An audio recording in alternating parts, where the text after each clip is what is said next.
بسم اللہ الرحمن الرحیم۔ آج کی ہمارے ویڈیو کا موضوع ہے کہ اللہ کا اسرائیل علیہ السلام سے ایک دلچسپ سوال۔ موت اس دھرتی پر تمام مخلوقات کا آخری انجام ہے۔ اس دنیا میں ہر ذی روح کی انتہا موت ہے۔ اللہ نے موت فرشتوں پر بھی لکھ دی، چاہے وہ جبرائیل، میکائیل، اسرافیل ہی کیوں نہ ہوں، حتیٰ کہ ملک الموت بھی موت کے منہ میں چلا جائے گا۔ فرمانے باری تعالیٰ ہے، اس دھرتی پر موجود ہر چیز فنا ہو جائے گی، صرف تیرے پروردگار کی ذات باقی رہے گی۔ ایک مرتبہ اللہ نے حضرت اسرائیل علیہ السلام سے دریافت کیا، اے اسرائیل، آج تک جن لوگوں کی روح تو نے قبض کی، ان سب میں سب سے زیادہ رحم تجھے کس پر آیا؟ حضرت اسرائیل علیہ السلام نے عرض کیا، اے پروردگار، تو خوب جانتا ہے کہ روح قبض کرتے وقت میرا دل ہمیشہ دکھتا ہے، لیکن تیرے حکم سے پھر جانے کی مجال میری کہاں ہے؟ اللہ نے پوچھا، یہ بتا تجھے سب سے زیادہ رحم کس پر آیا؟ حضرت اسرائیل علیہ السلام نے فرمایا، الہی، ایک موت ایسی ہے جو بھلائی نہیں بھولتی،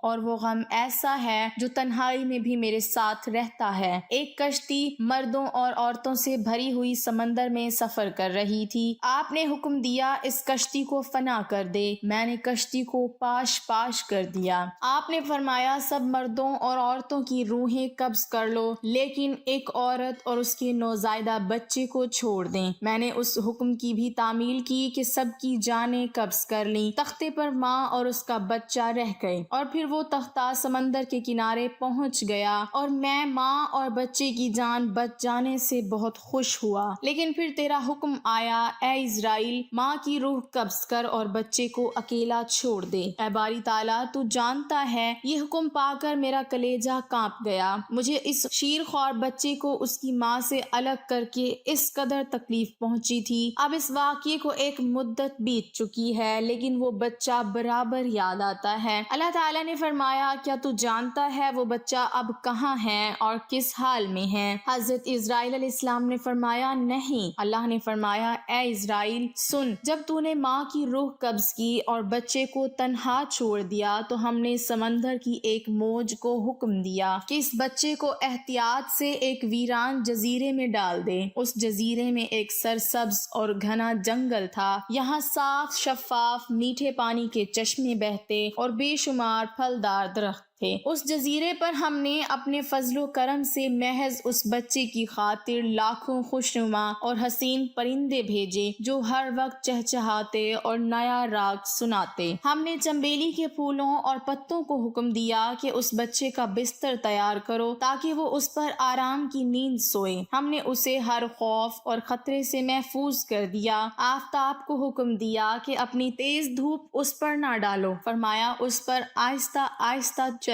بادلوں کو حکم دیا اس پر می برسانا۔ بجلی کو ہدایت دی کہ خبردار، اپنی تیزی دکھا کر اسے ڈرایا۔ انہی دنوں جنگل میں بھیڑیے کی مادہ نے بچے دیے۔ ہم نے اسے حکم دیا کہ اپنے بچوں کے ساتھ ساتھ اس بچے کو بھی دودھ پلا، اس کی دیکھ بھال کر اور اسے کوئی تکلیف نہ پہنچے۔ اے اسرائیل، اس نے بھی ہمارے حکم کی تعمیل کی، یہاں تک کہ وہ تنہا اور بظاہر بے یار و مددگار بچہ پرورش پا کر خوب صحت مند اور بہادر ہو گیا۔ ہم نے اس کے پاؤں میں کانٹا بھی چبھنے نہ دیا۔ دنیا جہاں کی نعمت اسے عطا کی اور وہ ان کا شکر بھی ادا کرتا تھا۔ اور اب اے ملک الموت، تو جانتا ہے وہ بچہ کہاں ہے اور کیا کر رہا ہے؟ حضرت اسرائیل علیہ السلام نے سجدہ کرتے ہوئے عرض کیا، تجھی کو علم ہے اے پروردگار۔ اللہ تعالیٰ نے فرمایا، وہ بچہ نمرود بن گیا اور اسی نے میرے خلیل ابراہیم علیہ السلام کو آگ میں جھونکا۔ اب وہ خدائی دعویٰ کر کے لوگوں کو میری راہ سے ہٹاتا ہے اور ان پر تشدد کرتا ہے۔ حضرت محمد صلی اللہ علیہ وسلم ایک مرتبہ اپنے احباب کے ہمراہ بکری کے ایک مردہ بچے کے پاس سے گزرے تو آپ اس کا کان پکڑ کر فرمانے لگے، تم میں سے کون اسے 1 درہم کے بدلے بیچنا پسند کرے گا؟ تو اصحاب رسول صلی اللہ علیہ وسلم کہنے لگے، آقا، ہم تو اسے مفت میں بھی نہیں دینا چاہتے، یہ ہمارے کس کام کا؟ آپ صلی اللہ اللہ علیہ وسلم نے پھر دوبارہ پوچھا تو انہوں نے عرض کیا اللہ کی قسم اگر یہ زندہ بھی ہوتا تو پھر بھی عیبدار تھا، اس کی کان چھوٹی ہیں۔ تو آپ صلی اللہ علیہ وسلم نے فرمایا اللہ کی قسم اللہ کے نزدیک دنیا میں اس سے بھی زیادہ حقیر ہیں، اور فرمایا آخرت کے مقابلے میں دنیا کی مثال